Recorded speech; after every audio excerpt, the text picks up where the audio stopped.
विघ्नेश्वराय वरदाय सुरप्रियाय लंबोदराय सकलाय जगद्धात्रे नागाननाय शुभदाय कृपालवे गौरी सुताय गणनाथ नमो नमस्ते। पी श्री गणेशाय नमः। जय श्री राधे कृष्ण। आइए आज आप सब सुनेंगे माघ मास कृष्ण पक्ष की संकष्टी गणेश चतुर्थी व्रत की कथा। माघ मास के कृष्ण पक्ष में पड़ने वाली चतुर्थी को सकट चौथ, तिल चौथ, तिलकुटा चौथ, माघी चतुर्थी आदि नामों से जाना जाता है। इस दिन विशेष प्रकार से भगवान गणेश जी का और साथ में चौथ माता का पूजन करना चाहिए। इससे व्यक्ति के सभी प्रकार के दुख और कष्ट दूर होते हैं। ये व्रत संतान प्रदायक, संतान की रक्षा करने वाला तथा सभी प्रकार के विघ्न बाधाओं को दूर करने वाला है तथा मनोवांछित फल प्रदान करने वाला है। इस दिन दिन भर निर्जला व्रत रखकर चंद्रोदय के समय विशेष पूजन करना चाहिए, कथा श्रवण करनी चाहिए और चंद्र देवता को अर्घ्य प्रदान करने के बाद यह व्रत पूर्ण माना जाता है। आप सभी को सकट चौथ व्रत की ढेर सारी शुभकामनाएं। आप सभी के जीवन में भगवान गणेश व चौथ माता की कृपा से सभी प्रकार के सुख और समृद्धि की प्राप्ति हो। तो आइए सुनते हैं माघ मास कृष्ण पक्ष की संकष्टी गणेश चतुर्थी व्रत की कथा। तो बोलिए प्रेम से भगवान गणेश की जय, चौथ माता की जय, सर्व देवी देवताओं की जय। कथा के अनुसार एक बार माता पार्वती जी ने भगवान गणेश से पूछा कि हे वत्स, माघ महीने में किस गणेश की पूजा करनी चाहिए, इनका क्या नाम है? उस दिन पूजन में किस वस्तु का नैवेद्य अर्पित करना चाहिए और क्या आहार ग्रहण करना चाहिए, इसे आप विस्तार पूर्वक बतलाने की कृपा करें। भगवान गणेश जी ने कहा कि हे माता, माघ मास में भालचंद्र नामक गणेश जी की पूजा करनी चाहिए। इनका पूजन षोडशोपचार विधि से करनी चाहिए।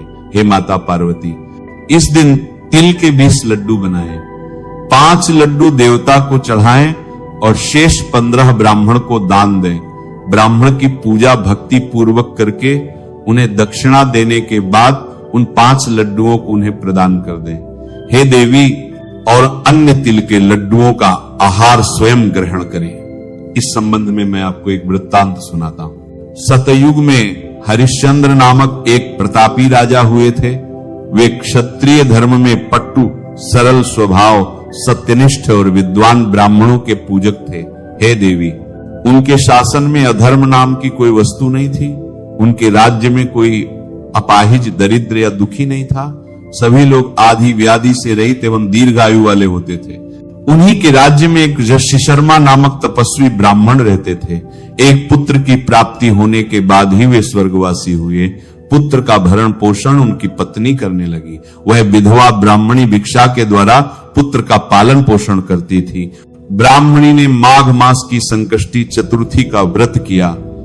वह पतिव्रता स्त्री ब्राह्मणी गोबर से गणेश जी की प्रतिमा बनाकर सदैव पूजन किया करती थी। हे माता, तिल के द्वारा ही उसने लड्डू बनाए। उसी बीच उसका पुत्र गणेश जी की मूर्ति अपने गले में बांधकर स्वच्छंदता से खेलने के लिए बाहर चला गया। तब एक नर पिशाच कुम्हार ने उस ब्राह्मणी के 5 वर्षीय बालक को जबरन पकड़कर अपने भट्ठे आवा में छोड़कर मिट्टी के बर्तनों को पकाने के लिए उसमें आग लगा दी। उधर उसकी माता अपने बच्चे को ढूंढने लगी। उसे न पाकर वह बड़ी व्याकुल हुई। वह ब्राह्मणी विलाप करती हुई भगवान गणेश जी से प्रार्थना करने लगी कि हे गजानन जी, हे भगवान गणेश, हे विशाल शरीर वाले, हे सूर्य नारायण की लीला के समान कांतिशाली, हे सुंदर जटा समूह को धारण करने वाले, आप इस दुखिनी की रक्षा कीजिए। हे गजानन, हे 4 भुजाधारी, हे मस्तक में चंद्रमा को धारण करने वाले, हे विनायक देव, हे अनाथों के नाथ, हे वरदाई, मैं पुत्र के वियोग में व्याकुल हूं, आप मेरी रक्षा कीजिए। वह ब्राह्मणी इस प्रकार आधी रात तक विलाप करती रही। प्रातःकाल होने पर कुम्हार अपने पके हुए बर्तनों को देखने के लिए आया। जब उसने भट्ठा खोलकर देखा तो उसमें जांग भर पानी जमा हुआ पाया और इससे भी अधिक आश्चर्य उसे तब हुआ जबकि उसमें बैठे खेलते हुए बालक को देखा। ऐसी अद्भुत घटना देखकर वह भय से कांपने लगा और इस बात की सूचना उसने राज दरबार में दे दी। उसने राजसभा में अपने कुकृत्य का वर्णन कर दिया। कुम्हार ने कहा कि हे प्रज्वलित अग्नि के समान तेजवान, हे महाराज हरिश्चंद्र, मैं अपने दुष्कर्म के लिए वध के योग्य हूं। उसने आगे कहा कि हे महाराज, कन्या के विवाह के लिए मैं कई बार मिट्टी के बर्तन पकाने के लिए भट्ठा लगाया, परंतु मेरे बर्तन कभी भी नहीं पक्के और सदैव कच्चे ही रह गए। तब मैंने भयभीत होकर एक तांत्रिक से इसका कारण पूछा। उसने कहा कि चुपचाप किसी लड़के की बलि चढ़ा दो, तुम्हारा भट्ठा पक जाएगा। मैंने सोचा कि मैं किसके बालक की बलि दूं? जिसके बालक की बलि दूंगा वह मुझे जीवित नहीं छोड़ेगा। इस भय से हे महाराज, मैंने विधवा ब्राह्मणी के बालक को बलि देने की बात सोची। मैंने दृढ़ निश्चय किया, इसे ही बैठा कर आग लगा दूंगा। मैंने अपनी पत्नी से परामर्श किया कि वृश्य शर्मा ब्राह्मण मृत्यु को प्राप्त हो गया है, उसकी विधवा पत्नी भीख मांगकर अपना गुजारा करती है, अब वह लड़के को लेकर क्या करेगी? यदि उसके पुत्र की बलि दे दूं तो मेरे बर्तन पक जाएंगे। मैं इस जघन्य कर्म को करके रात में निश्चिंत होकर सो गया। प्रातः जब मैंने भट्ठा खोलकर देखा तो क्या देखता हूं? उस लड़के को मैं जिस स्थिति में बैठा गया था वह उसी स्थिति में निर्भय भाव से बैठा हुआ था और उसमें जांघ भर पानी लगा हुआ था। इस भयावह दृश्य से मैं कांप उठा और उसकी सूचना देने आपके पास आया हूं। कुम्हार की बात सुनकर राजा बहुत ही विस्मित हुए और उस लड़के को देखने के लिए आए। बालक को प्रसन्नता पूर्वक खेलते देखकर मंत्री से राजा ने कहा, ये क्या बात है? ये किसका लड़का है? इस बात का पता लगाओ। इस भट्ठे में जांग भर जल कहां से आया? इसमें कमल के फूल कहां से खिल गए? इस दरिद्र कुम्हार के भट्ठे में वैदुर्य मणि के समान हरी हरी दूब कहां से उग गई? बालक को न तो आग की जलन हुई है, न तो इसे भूख प्यास है। यह भट्ठे में भी वैसे ही खेल रहा है, मानो अपने घर में खेल रहा हो।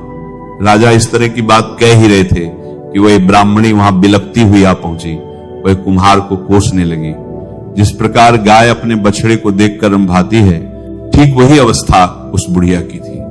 वह बुढ़िया बालक को गोद में लेकर प्यार करने लगी और रोती कांपती हुई राजा के सामने बैठ गई। राजा हरिश्चंद्र ने पूछा कि हे ब्राह्मणी, इस बालक के न जलने का क्या कारण है? क्या तू कोई जादू टोना जानती हो अथवा तूने कोई तप किया है? ब्राह्मणी ने कहा कि हे महाराज, मैं कोई जादू नहीं जानती हूं और न ही कोई तंत्र मंत्र ही जानती हूं। हे राजन, मैं तो केवल संकटनाशक गणेश चतुर्थी का व्रत ही करती हूं। उसी व्रत के प्रभाव से हे राजन, मेरा पुत्र जीता जागता बच गया है। ब्राह्मणी की बात सुनकर राजा ने कहा कि मेरे राज्य की संपूर्ण जनता इस संकटनाशक गणेश चतुर्थी का व्रत करे, इसमें मेरी पूर्ण सम्मति है। राजा ने उसकी परिक्रमा करते हुए कहा कि हे पतिव्रते, तू धन्य है। राजा ने संपूर्ण नगरवासियों को गणेश जी का व्रत करने का आदेश दिया।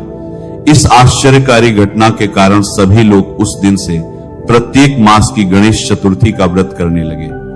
इस व्रत के प्रभाव से ब्राह्मणी ने अपने पुत्र के जीवन को पुनः पाया। इतना कहकर भगवान गणेश जी कहते हैं कि हे माता, भगवान श्री कृष्ण ने युधिष्ठिर से भी कहा था कि आप भी इस सर्वोत्तम व्रत को कीजिए। इस व्रत के प्रभाव से आपकी सभी कामनाएं पूर्ण होंगी। अपने मित्रों, पुत्रों और पौत्रों को सुख देने वाले साम्राज्य को प्राप्त करेंगे। हे महाराज, जो लोग इस व्रत को करेंगे उन्हें पूर्ण सफलता मिलेगी। भगवान कृष्ण की बात सुनकर युधिष्ठिर बहुत प्रसन्न हुए और माघ कृष्ण गणेश चतुर्थी का व्रत करके निष्कंटक राज्य भोगने लगे। तो बोलिए प्रेम से भगवान गणेश की जय, चौथ माता की जय, सर्व देवी देवताओं की जय। आपको बता दें कि माघ माह के कृष्ण पक्ष की चतुर्थी तिथि का प्रारंभ 6 जनवरी 2026 को सुबह 8:01 पर होगा और चतुर्थी तिथि का समापन 7 जनवरी 2026 को सुबह 6:52 पर होगा। तो साल 2026 में सकट चौथ का व्रत 6 जनवरी 2026 दिन मंगलवार को रखा जाएगा और इस दिन सूर्योदय सुबह 7:15 पर होगा और सूर्यास्त शाम 5:39 पर होगा। और इस दिन अभिजीत मुहूर्त दोपहर 12:06 से लेकर दोपहर 12:48 तक रहेगा। और इस दिन सर्वार्थ सिद्धि योग सुबह 7:15 से लेकर दोपहर 12:17 तक रहेगा। और इस दिन चंद्रोदय का समय रात्रि 8:54 पर रहेगा। इस मुहूर्त में चंद्रमा को अर्घ्य अर्पित करना शुभ होगा। और इस दिन राहु काल का समय दोपहर 3:03 से लेकर शाम 4:21 तक रहेगा। आप राहु काल के समय पूजा से संबंधित कोई कार्य न करें, क्योंकि राहु काल अशुभ समय होता है।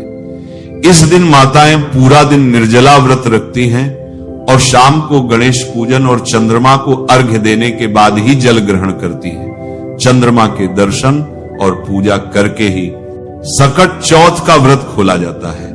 सकट चौथ के दिन महिलाएं सुबह जल्दी उठकर स्नान आदि करने के बाद सूर्य देव को अर्घ्य देकर व्रत का संकल्प लें। इस दिन महिलाएं निर्जला उपवास करती हैं और भगवान गणेश की विधिवत पूजा अर्चना करती हैं। सबसे पहले एक लकड़ी की चौकी या पाटा ले लें, उस पर लाल या पीले रंग का वस्त्र बिछा लें। अब आप गणेश जी की मूर्ति या फोटो स्थापित करें। इसके बाद आप कलश की स्थापना करें। कलश में जल भर लें और उसमें स्वस्तिक का चिन्ह बना लें। कलश के मुख में मौली बांध लें। अब कलश के जल में एक सिक्का, सुपारी, हल्दी की गांठ, फूल और अक्षत आदि डालें। अब कलश के मुख में पंच पल्लव रखने के बाद इस पर एक चावल भरी कटोरी रखें और उसके ऊपर दीप प्रज्वलित करें। इसके बाद भगवान गणेश की विधिवत पूजा करें। रोली, चंदन, अक्षत, दूर्वा, घास, फूल, माला, तिल के लड्डू, घी गुड़ का भोग लगाएं। इस दिन पुत्रवती महिलाएं पुत्र की सुख समृद्धि के लिए व्रत करती हैं। इस दिन तिल और गुड़ के लड्डू का विशेष महत्व है। तिल के लड्डू बनाने हेतु तिल को भूनकर गुड़ की चाशनी में मिलाया जाता है। फिर तिलकुट का पहाड़ बनाया जाता है। कहीं कहीं पर तिलकुट का बकरा भी बनाते हैं। गणेश पूजा करने के बाद तिलकुट के बकरे की गर्दन घर का कोई बच्चा काट देता है। दोस्तों, गणेश पूजन करने के बाद गणेश चालीसा करें। इसके बाद एकाग्र चित्त होकर सकट चौथ व्रत की कथा सुने या पढ़ें और गणेश आरती करने के बाद आप विधिवत पूजा को संपन्न करें। गणेश पूजन के बाद जब चंद्रमा निकल आए तो चंद्रमा को अर्घ्य देकर चंद्रमा को धूप दीप दिखाएं। चंद्रमा से घर परिवार की सुख शांति के लिए प्रार्थना करें। इस तरह से विधि पूर्वक सकट चौथ की पूजा करें।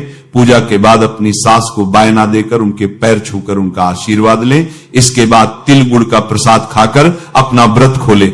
चलिए जानते हैं कि 2026 में सकट चौथ का नया व्रत शुरू कर सकते हैं या नहीं। तो आपको बता दूं कि आप इस साल सकट चौथ, तिलकुट चौथ, तिल चौथ या संकष्टी चतुर्थी का नया व्रत शुरू कर सकते हैं। जो भी पहली बार व्रत स्टार्ट करना चाहती है वह इस साल कर सकती है, क्योंकि इस साल किसी प्रकार का अधिक मास और मलमास नहीं है। आप लोग नया व्रत उठा सकते हैं या किसी कारणवश अगर व्रत छूट गया है तो इस साल आप दोबारा से व्रत कर सकते हैं, क्योंकि यह व्रत संतान के दीर्घायु के लिए किया जाता है। इसलिए गणेश जी का यह व्रत जरूर कीजिएगा। विघ्नेश्वराय वरदाय सुरप्रियाय लंबोदराय सकलाय जगद्धात्रे नागाननाय शुभदाय कृपालवे गौरी सुताय गणनाथ नमो नमस्ते। पी श्री गणेशाय नमः। नमः शिवाय। श्री महालक्ष्मी नमः। नमो भगवते वासुदेवाय। जय मां सरस्वती। जय श्री कृष्ण। राधे राधे।